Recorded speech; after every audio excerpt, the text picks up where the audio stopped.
जरा कल्पना कीजिए कि किसी इंसान को ना साइकिल चलाना सीखना है और उसे एक बहुत ही आरामदायक कुर्सी पर बिठा दिया जाता है। अच्छा। हाँ, सामने एक बड़ा सा ब्लैक बोर्ड है और एक बहुत बड़ा विशेषज्ञ उसे साइकिल चलाने पर एक शानदार लेक्चर दे रहा है। मतलब पूरी थ्योरी समझा रहा है। बिल्कुल।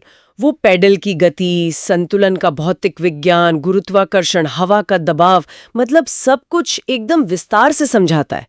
और वो इंसान भी सब बहुत ध्यान से सुनता है, पन्नों भर के नोट्स बनाता है और उस सिद्धांत पर एक लिखित परीक्षा भी बहुत अच्छे नंबरों से पास कर लेता है। बहुत बढ़िया। लेकिन जब उसे असल में एक साइकिल पर बिठाकर धक्का दिया जाता है तो क्या होता है? वही जिसका डर था, वो धड़ाम से जमीन पर गिर जाता है।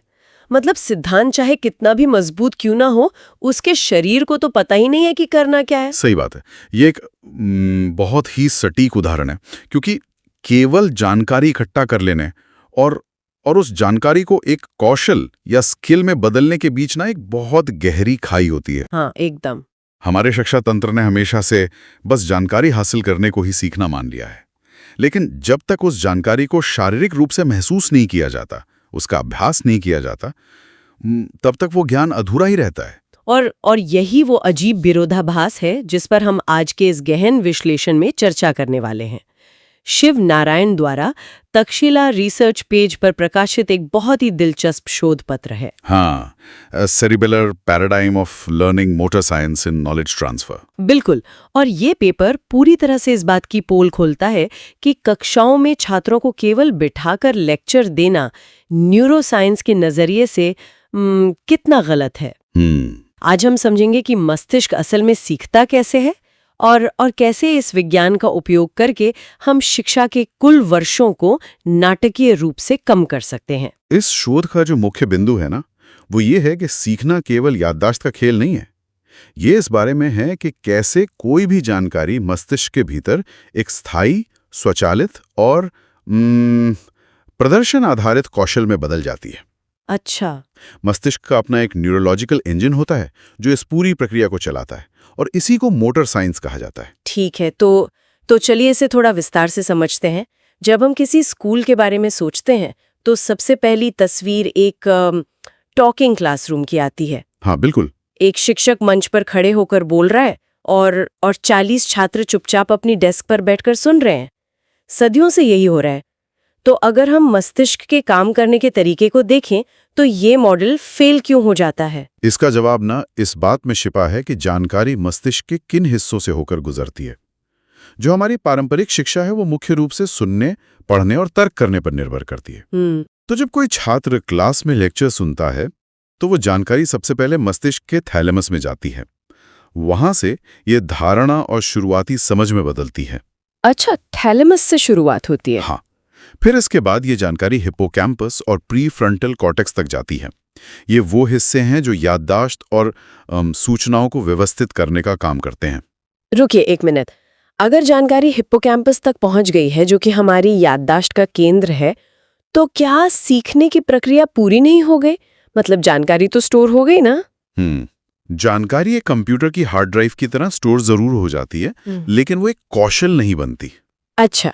हाँ, असली सीखना तब शुरू होता है जब मस्तिष्क के दो अन्य बहुत ही महत्वपूर्ण हिस्से इस जानकारी को अपने हाथ में लेते हैं, बेसल गैंग्लिया और सेरेबेलम। बेसल गैंग्लिया और सेरेबेलम प्रतिक्रियाओं के एक मजबूत ब्लूप्रिंट में बदल देते हैं। ओके। शोध पत्र में मस्तिष्क के इस ब्लूप्रिंट को मोटर एनग्राम या ब्रेन पेज मॉड्यूल कहा गया है।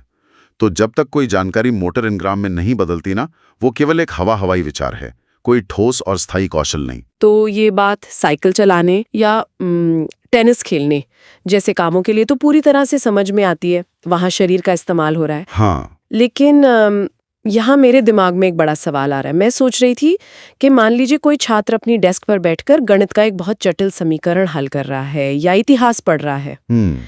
वहां तो वो सिर्फ सोच रहा है और पेन चला रहा है। तो गणित जैसे विषय मस्तिष्क के लिए ये मोटर एक्शन कैसे हो सकते हैं? वहां तो शरीर कोई खास गतिविधि नहीं कर रहा। देखिए, यही तो इस शोध का सबसे हैरान करने वाला पहलू है। मस्तिष्क के लिए ना स्थानिक तर्क यानी स्पेशल रीजनिंग करना या संख्याओं को एक समीकरण में इधर उधर ले जाना भी एक मोटर एक्शन ही है। सच में मानसिक स्तर पर मोटर एक्शन। बिल्कुल। फर्क सिर्फ इतना है कि ये मानसिक स्तर पर हो रहा है, जब कोई गणित की समस्या सुलझाता है तो वो मानसिक रूप से अवधारणाओं को एक स्थान से दूसरे स्थान पर ले जा रहा होता है। अच्छा, तो दिमाग उसे एक शारीरिक गतिविधि की तरह ही देख रहा है। हाँ, इस मानसिक प्रक्रिया को सटीकता और गति देने का काम भी सेरिबेलम ही करता है। सेरिबेलम इस ज्ञान को इतनी बार प्रोसेस करता है कि वो एक स्वचालित प्रदर्शन बन जाता है, जिसे न्यूरल ऑटोमेशन कहते हैं। अरे वाह! तो जब कोई बच्चा बिना अटके बहुत तेजी से बीजगणित या अलजेब्रा के सवाल हल करने लगता है, तो वो सिर्फ अपनी याददाश्त को नहीं खंगाल रहा है। नहीं, बिल्कुल नहीं। मतलब उसका सेरिबेलम उस मानसिक प्रक्रिया को किसी शारीरिक खेल की तरह ही तेजी से चला रहा है। एकदम सही पकड़ा आपने। मस्तिष्क गणितीय समस्याओं और शारीरिक संतुलन दोनों को सुलझाने के लिए एक ही न्यूरोलॉजिकल रास्ते का इस्तेमाल करता है। ये सच में एकदम नया नजरिया है। तो अगर मस्तिष्क का ये हिस्सा सेरिबेलम ज्ञान को एक स्थायी कौशल में बदलने के लिए इतना ही जरूरी है, तो क्या कभी ऐसा देखा गया है कि कोई इंसान इसके बिना सीखने की कोशिश कर रहा हो? हाँ। क्या विज्ञान के पास इसका कोई असल जिंदगी का उदाहरण है? बिल्कुल है। शोधपत्र में एक बहुत ही स्पष्ट केस स्टडी दी गई है। ये जोनाथन नाम के एक व्यक्ति का मामला है। अच्छा, जोनाथन एक ऐसी बेहद दुर्लभ स्थिति के साथ पैदा हुआ था जहां उसके मस्तिष्क में सेरिबेलम था ही नहीं। इस स्थिति को चिकित्सा की भाषा में सेरिबेलर एजेनेसिस कहते हैं। सेरिबेलम के बिना पैदा होना, बाप रे! तो एक ऐसे मस्तिष्क के साथ किसी का बचपन कैसा होता है? उसका पूरा बचपन बहुत संघर्ष और देरी से भरा था। चलने, दौड़ने और यहाँ तक कि बोलने की क्षमता जैसे जितने भी मोटर माइलस्टोन्स होते हैं जी, वो बहुत देरी से विकसित हुए। समझ सकती हूँ। उसे इन बुनियादी चीजों को सीखने के लिए सालों तक स्पीच थेरेपी और फिजिकल थेरेपी का सहारा लेना पड़ा। लेकिन इस स्थिति का सबसे बड़ा परीक्षण तब हुआ जब जोनाथन बड़ा हुआ और उसने कार चलाना सीखने का प्रयास किया। कार चलाना? लेकिन ड्राइविंग में तो पलक झपकते ही शारीरिक प्रतिक्रिया देनी होती है। बिना मोटर इंजन वाले मस्तिष्क के साथ कोई व्यक्ति हाईवे पर ड्राइविंग कैसे कर सकता है? यही सबसे बड़ी चुनौती थी। जोनाथन को कार चलाने का सारा सैद्धांतिक ज्ञान था। उसे पता था कि स्टीयरिंग कैसे काम करता है, ब्रेक कहाँ है, नियम क्या हैं। मतलब थ्योरी पूरी पक्की थी उसकी। हाँ, लेकिन एक दिन जब वो सड़क पर था, स्थिति अचानक बहुत जटिल हो गई। उसकी कार के ठीक पीछे एक बस थी और आसपास से अन्य कारें बहुत तेजी से गुजर रही थी। बहुत सी चीजें एक साथ हो रही थी। बिल्कुल। एक सामान्य व्यक्ति का मस्तिष्क इन सभी स्थानिक जानकारियों को, जैसे बस की दूरी, कारों की गति, अपनी लेन, इन सब को सेरिबेलम के जरिए तुरंत प्रोसेस कर लेता है और बिना सोचे ब्रेक या स्टीयरिंग पर एक स्वचालित मोटर प्रतिक्रिया देता है। हाँ, हम सोचते थोड़ी हैं ब्रेक लगाने से पहले। सही बात है। लेकिन जोनाथन का मस्तिष्क इस भारी मात्रा में आ रही सैद्धांतिक जानकारी को इतनी तेजी से एक शारीरिक प्रतिक्रिया में बदल ही नहीं सका। तो नतीजा क्या हुआ? उसकी कार दुर्घटनाग्रस्त हो गई। उसका दिमाग उन सभी सूचनाओं को एक साथ प्रोसेस ही नहीं कर पाया। ओह, तो ये सिर्फ लड़खड़ाने या संतुलन खोने की बात नहीं है, ये तो एक कॉग्निटिव ट्रैफिक जैम की तरह है। बहुत सही शब्द इस्तेमाल किया आपने, कॉग्निटिव ट्रैफिक जैम। मतलब जानकारी दिमाग में आ तो रही है, व्यक्ति को पता है कि क्या हो रहा है, लेकिन वो जानकारी सही समय पर किसी शारीरिक या मानसिक प्रतिक्रिया में तब्दील नहीं हो पाते। एकदम सही। ये घटना सीधे तौर पर साबित करती है कि केवल कॉर्टिकल ज्ञान, यानी बस समझ लेना कि क्या करना है, वो काफी नहीं है। जब तक वो ज्ञान मोटर ज्ञान में अनुवादित नहीं होता, वो किसी काम का नहीं है। शोध में चीन की एक महिला का भी जिक्र है जो सेरिबेलम के कुछ हिस्सों के बिना पैदा हुई थी। अच्छा, उनके साथ क्या हुआ? उसने 7 साल की उम्र में चलना शुरू किया और उसकी भाषा में भी बहुत सालों तक लड़खड़ाहट रही। दोनों ही मामलों में हम देखते हैं कि सीखने की गति में करीब 5 साल की देरी हुई। 5 साल की देरी, ये बहुत बड़ा अंतर है। तो अगर इस मोटर इंजन की कमी किसी की सीखने की क्षमता को इतना धीमा कर सकती है, तो क्या इसका बेहतरीन इस्तेमाल किसी इंसान को सामान्य से बहुत आगे ले जा सकता है? बिल्कुल नहीं जा सकता है। मतलब क्या हाई परफॉर्मर्स इसी मोटर साइंस का उपयोग करते हैं? हाँ, इसे समझने के लिए किसी बेहतरीन प्रेरक वक्ता या मोटिवेशनल स्पीकर को मंच पर बोलते हुए देखिए। अच्छा। जब वे बोलते हैं तो वे मंच पर सीधे और शांत नहीं खड़े रहते हैं। वे केवल अपने होठों का इस्तेमाल नहीं करते हैं। उनकी उंगलियां, उनकी आंखें, उनके चेहरे के भाव और यहाँ तक कि उनकी गर्दन की मांसपेशियां भी उनके शब्दों के साथ तालमेल बिठा रही होती हैं। हाँ, बिल्कुल। उन्हें देखकर ऐसा लगता है जैसे उनके विचार केवल उनके दिमाग में नहीं है, बल्कि उनका पूरा शरीर ही उस कहानी का हिस्सा बन गया है। और ये कोई नाटक या प्रदर्शन नहीं है, ये इस बात का न्यूरोलॉजिकल प्रमाण है कि उनका सेरिबेलम उनके संज्ञानात्मक विचारों को मोटर नॉलेज में बदल रहा है। Motor knowledge. उनका शरीर शारीरिक रूप से उस ज्ञान को अभिव्यक्त कर रहा है। इसे ज्ञान का एम्बॉडीमेंट या ज्ञान को शारीरिक रूप से आत्मसात करना कहा जाता है। शोध इसे विजो मोटर लर्नोग्राफी का नाम देता है। ये मुझे एक गिटार बजाने वाले संगीतकार की याद दिलाता है। जब कोई बहुत अनुभवी संगीतकार गिटार बजाता है ना, तो वो तारों को देखकर ये नहीं सोचता कि उसकी उंगलियां कहाँ जानी चाहिए। एकदम सही उदाहरण है। वो संगीत के साथ स्वाभाविक रूप से झूमने लगता है, उसका शरीर उस ज्ञान का एक भौतिक हिस्सा बन जाता है। लेकिन कोई इंसान उस स्तर तक पहुंचता कैसे है? उस स्तर तक पहुंचने के लिए एक बहुत ही विशिष्ट प्रणाली काम करती है, जिसे साइकोलॉजिड रिहर्सल कहा जाता है। साइकोलॉजिड रिहर्सल, ये शब्द थोड़ा भारी भरकम लग रहा है। मस्तिष्क में ये प्रक्रिया असल में काम कैसे करती है? इसे एक प्रेडिक्टिव इंजन या अनुमान लगाने वाली मशीन की तरह समझिए। अच्छा। जब कोई छात्र किसी गणित की समस्या को हल करने के लिए पेन चलाता है या कोई चित्र बनाता है, तो उसका सेरिबेलम पहले ही अनुमान लगा लेता है कि इस गतिविधि का परिणाम कैसा दिखना चाहिए। वो पहले ही सोच लेता है। हाँ, फिर जब छात्र वो काम करता है और कोई गलती होती है, तो सेरिबेलम तुरंत उस अनुमान और वास्तविकता के बीच के अंतर को पहचान लेता है। मतलब वो गलती को एक एरर कोड की तरह दर्ज कर लेता है। बिल्कुल, वो उस गलती को पहचानता है और फिर उस काम के अगले चक्र में या अगली कोशिश में उन न्यूरोलॉजिकल रास्तों को बहुत बारीकी से सुधारता है। अच्छा, तो ये एक लगातार चलने वाली प्रक्रिया है? हाँ, गलतियों को पहचानने और सुधारने का ये चक्रीय अभ्यास लगातार चलता रहता है। हर चक्र के साथ काम और अधिक स्वचालित होता जाता है, जब तक कि वो पूरी तरह से दोष रहित ना हो जाए।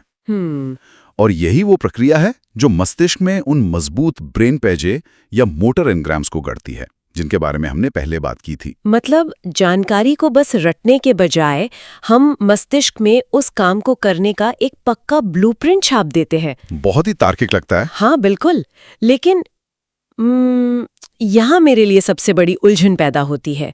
अगर विज्ञान, जीव विज्ञान और असल जिंदगी के ये सारे उदाहरण स्पष्ट रूप से साबित करते हैं कि इंसान असल में भौतिक रूप से करके और मोटर एक्शन के जरिए ही सबसे बेहतर सीखता है, तो फिर हमारी शिक्षा व्यवस्था इसका उल्टा क्यों कर रही है? हमें अपने स्कूलों को कैसे बदलना चाहिए? शवि नारायण के शोध पत्र का सबसे क्रांतिकारी प्रस्ताव यहीं सामने आता है। उनका तर्क है कि वर्तमान के इन टॉकिंग स्कूल्स को पूरी तरह से बंद करके मिनिएचर स्कूल्स या ब्रेन पेड स्कूल्स में बदल दिया जाना चाहिए। मिनिएचर स्कूल्स सुनने में तो बहुत दिलचस्प लग रहा है। एक आम व्यक्ति के लिए इसका क्या मतलब है? मतलब ये असल जिंदगी में कैसा दिखेगा? कल्पना कीजिए कि किसी स्कूल की 5वीं कक्षा चल रही है। जब कोई उस कक्षा का दरवाजा खोलता है तो उसे ब्लैक बोर्ड के सामने खड़ा कोई शिक्षक नहीं दिखता। अच्छा, तो फिर क्या होता है वहाँ? वो कमरा एक कक्षा कम और एक वर्कशॉप ज्यादा लगता है। 4-5 बच्चे फर्श पर बैठे हैं और भौतिक रूप से ज्यामितीय या ज्योमेट्री के मॉडल बना रहे हैं। वो खुद काम कर रहे हैं। हाँ, वे एक दूसरे के बनाए गए कोणों को माप रहे हैं और गलतियों को सुधार रहे हैं। यहाँ छात्र निष्क्रिय श्रोता नहीं है, बल्कि वे छोटे शिक्षकों यानी स्मॉल टीचर्स की भूमिका में हैं। मुख्य शिक्षक केवल एक मार्गदर्शक के रूप में वहां मौजूद है, जो जरूरत पड़ने पर बस दिशा दिखाता है। तो वे छोटे शोधकर्ताओं की तरह भौतिक रूप से उस ज्ञान के साथ संघर्ष कर रहे हैं। बिल्कुल।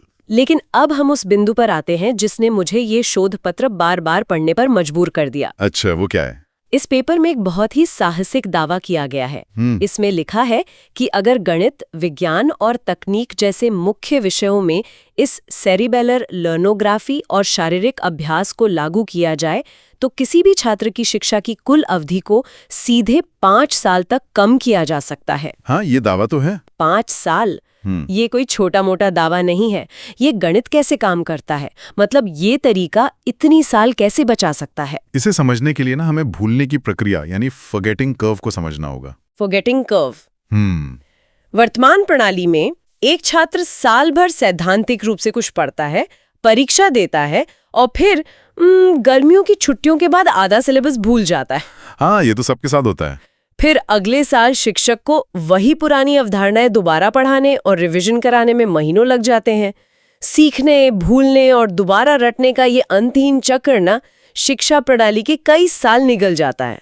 क्योंकि वो सारी जानकारी सिर्फ हिप्पोकैम्पस में थी, जो उसे लंबे समय तक नहीं रख पाता। सही कहा। लेकिन जब कोई छात्र मिनिएचर स्कूल के माहौल में भौतिक रूप से मॉडल बनाकर या किसी दूसरे छात्र को हाथ पांव हिलाकर समझाकर कोई विषय सीखता है तो वो ज्ञान सीधे सेरिबेलम के माध्यम से एक मोटर एनग्राम में बदल जाता है। अच्छा, तो वो परमानेंट हो जाता है। बिल्कुल। और जैसा कि हमने साइकिल के उदाहरण में देखा, मोटर मेमोरी में दर्ज कोई भी कौशल कभी भुलाया नहीं जाता। हाँ, आप साइकिल चलाना नहीं भूलते। तो जब छात्र भूलते नहीं हैं तो रिवीजन में बर्बाद होने वाले सालों को पूरी तरह से खत्म किया जा सकता है। छात्र बहुत तेजी से नई चीजें सीखते हैं, वे स्वतंत्र और स्वायत्त हो जाते हैं। जब ये दक्षता हर साल जुड़ती जाती है ना, तो कुल शिक्षा के वर्षों में आसानी से 5 साल की कटौती हो जाती है। ये सच में पूरी शिक्षा प्रणाली को पलट कर रख देने वाला विचार है। आज की इस चर्चा में हमने देखा कि कैसे केवल बैठकर सुनना हमारी जीव विज्ञान के खिलाफ है। बिल्कुल। हमने जोनाथन के उदाहरण से ये भी समझा कि सेरिबेलम के बिना ज्ञान एक ट्रैफिक जैम में फंसकर रह जाता है, और ये भी जाना कि कैसे चक्रीय अभ्यास से ज्ञान शरीर में एक स्थायी ब्लूप्रिंट बना लेता है। इस पूरे शोध का सबसे बड़ा निष्कर्ष यही है कि ज्ञान तब तक पूरी तरह से अधूरा है जब तक कि वो किसी भौतिक प्रदर्शन या मोटर एक्शन में नहीं बदल जाता। नोट्स लिखना, कोई चित्र बनाना या शारीरिक हाव भाव के साथ किसी को कुछ समझाना केवल किताब पढ़ने से कहीं ज्यादा शक्तिशाली है। ये निष्क्रिय जानकारी को एक असली ताकत में बदल देता है। लेकिन इस पूरी न्यूरोलॉजिकल प्रक्रिया को समझने के बाद मेरे दिमाग में एक बहुत ही परेशान करने वाला विचार आ रहा है। वो क्या? आज की दुनिया जिस तेजी से अति डिजिटल या हाइपर डिजिटल शिक्षा की तरफ भाग रही है ना, वो डरावना है। आप VR और AI की बात कर रही हैं? हाँ, वर्चुअल रियलिटी क्लासरूम आ रहे हैं, AI ट्यूटर्स हैं, और छात्र दिन भर केवल स्क्रीन पर टैप करते रहते हैं। इस नए डिजिटल माहौल में शारीरिक गति और स्थानिक जुड़ाव लगभग पूरी तरह से खत्म हो गया है। सही बात है, बच्चे अब बस स्क्रीन घूरते हैं। तो अगर हमारा मस्तिष्क भौतिक मोटर एक्शन से ही सबसे अच्छा सीखता है, तो क्या ये अति डिजिटल शिक्षा अनजाने में हमारे सीखने की असली क्षमता को पंगु तो नहीं बना रही है?